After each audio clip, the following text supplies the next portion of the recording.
Hi everybody, welcome to my channel. Let's talk about what makes you passionate as a nurse. Why do you like being a nurse? Let's talk about that today. I would love to hear about that more in the comments. And if you like what you see here, then I ask that you like, subscribe, and follow for more. I do read your comments, and anything that I say here is strictly my opinion. Take what resonates with you and leave what doesn't, just as the psychics say. Also, nothing I say replaces the advice of an MD, so always use your judgment. But let's get into it. Let's talk about it. What makes you love doing what you do? Why did you choose the type of nursing that you do? Are you a baby nurse? Are you a cardiac nurse? Do you do ICU? What makes you do what you do, and why do you love it? I would love to hear about that. I would love to talk about that in the comments. So I started in long-term care. And the reason that I started in long-term care was because my great-grandmother was in a nursing home when I was a little girl.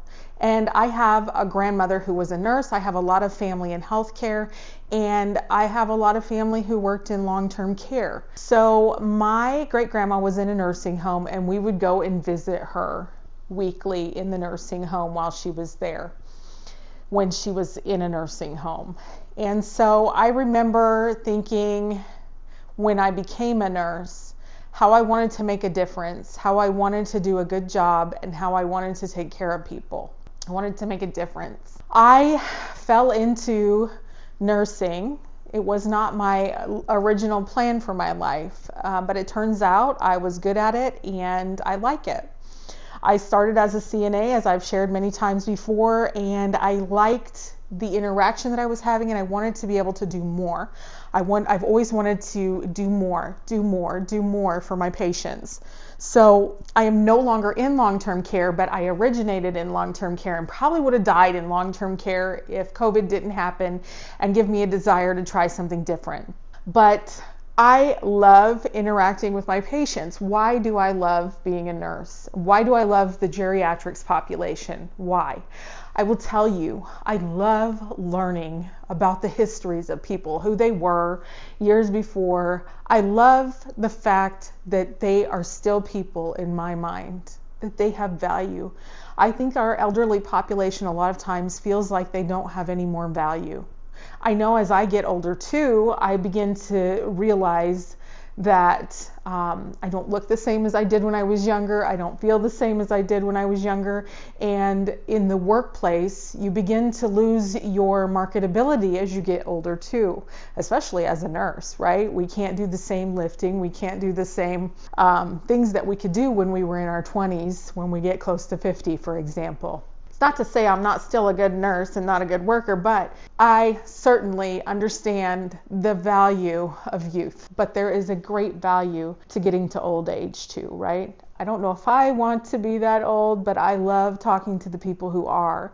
I love learning about the things that they did when they were young, what kind of careers they had. I love hearing their thoughts. I love hearing their perspectives. If you sit and you talk with your patients, you will get to know a different perspective in the world. And there is so much value in our geriatrics population, and sometimes they feel forgotten. Sometimes in a nursing home setting, you're taking care of people that don't have their family anymore, and they don't have anybody coming to visit them, and sometimes the only interaction that they are getting is from the caregivers, from the CNAs, from the nurses, from the housekeepers, in long-term care, there are so many people that love on the people in those facilities. I don't know what people think about long-term care, but if I wasn't getting older and things weren't getting so challenging with the nurse to patient ratio, probably would have stayed in long-term care for the rest of my career, because I love to love on them people, right?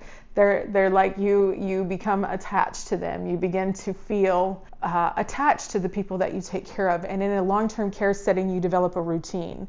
It's not like a hospital where it's a revolving door and people are in and out. Of course, you have people who come in and they die, right? But for the most part, you've got people that have been living in there a couple years, and you develop a routine. You know Mildred wants her cookie before she goes to bed, and you know that Joseph is going to kick you when he walks by your med cart, and it becomes a routine. You develop a routine. I had this lady who I really just adored. She was the most ornery little thing you ever did see. She was ornery. She would come around cussing, drive through the nurse's station. She would come behind the nurse's station, just blazing through there in her wheelchair, ripping and roaring and cussing and slapping, and I loved her so much. She was one of my favorites. Why did I choose this? Because I love those little old people. That is the reality of it. I love my little old people, especially the people that have dementia. I love those little old people with the twinkly eyes that get into mischief, even though I hate to see them have a fall on the floor, because those are the people that get up out the bed and do the crazy things, okay? But I have got stories to tell that I can't tell because of HIPAA, but I love doing what I do.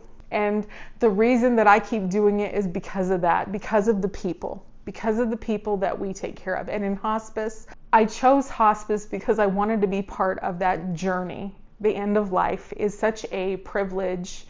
You know, birth is a very special season of life. It's the first season of your life, your birth. And death is the last season of your life. And it's just as important as the first season. And again, you will see people who don't have anyone, and you get to love them and give them the love that they need at the end of their life. And so I chose hospice because I wanted to give the gift of a comfortable, peaceful death in a person's home, surrounded by the people that they love. And when we say giving a comfortable, peaceful death, I just mean people are able to be in their home, surrounded by the people they love. I don't think I would want to die in a hospital either. I don't think I would want to die in a cold, sterile environment like a hospital with all the alarms and beeping and lights and noises and people coming in and out of my room every hour. I think there is such a value to being able to give somebody the peace to die in their home, surrounded by the people who they love the most. You know, that end of life journey is the final journey. People have tasks they want to complete. They have things they want to share before they go. And end of life doesn't just come at old age, right? Sometimes end of life comes young. Sometimes our lives are cut short at a young age. And for me, being part of that journey and giving that gift to people is the greatest gift that I could give as a human being. To know that I work for an organization that gives the gift of comfort to people in their last journey is the most beautiful thing that I can give in my life. I'm not rich. I don't have great wealth. I don't have extraordinary talent in this world, but I have a big heart, and I work for a company that gives people the freedom to be comfortable and surrounded by the people they love. And I get to know those people. I get to meet those people. I get to interact with those people, and I get to love them too. And I get to hear their story, and I get to remember it. And I think that as nurses, in the way that things are going in this day and age, the things that we experience in our careers, it's so important to remember why we do what we do and what gave us our passion and our love for what we do in the first place. Because, it could be so, you get stressed in the day-to-day of nursing, and you sometimes forget what it is that you signed up for. Why did you take this job? Why are you doing what you did? In those moments where things are hard or things are not ideal, we sometimes forget why we're doing what we do. And I think it's always important to have a time where you take a deep breath and remember why you chose what you chose in your career. Why did you choose nursing? What were your goals? Because they're valid. And understand that you are making a difference in the world as a nurse. You are making a difference in people's lives. And it is really important that you recognize the difference that you're making and remember why you chose what you chose, so that you'll have joy in what you do.